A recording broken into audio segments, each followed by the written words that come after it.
Assalamualaikum, selamat petang. Sahabat. Barasi ada kat kebun ni lah. Ngacun rumput, tak racun. Cuma racun buah. Pokok durian ni punya.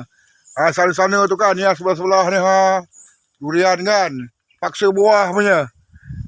Jadi biar banyak buah. Kita ada buah besok kita berilah kawan-kawan makan ni dekat-dekat rumah, dekat kampung ni kan. Yang lebih kita jual lah murah-murah. Ni air.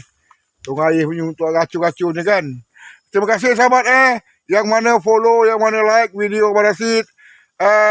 Siapa-siapa yang tengok dekat YouTube Abang Rashid tu, tolong-tolonglah mengikuti, tekan butang mengikuti ataupun butang subscribe.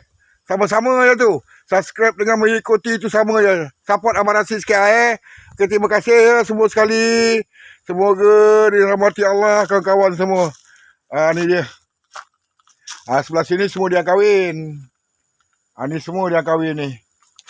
Dia kahwin.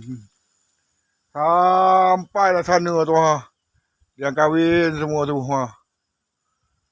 Sampai sana sampai belakang tu. Kau jalan-jalan lagi. Sama-sama tu. Yang mana terlihat video ni, tolong subscribe lah ya. Kat YouTube Abang Rashid. ABANG Rashid. Abang Rashid. Support Abang Rashid. Okey, tengok okey. Terima kasih semua. Yang sama-sama kita rahmati diri kita, diri kawan-kawan dan sahabat-sahabat andai kita semua.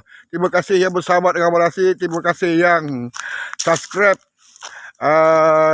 YouTube Abang Rashid. Terima kasih semua. Bye-bye.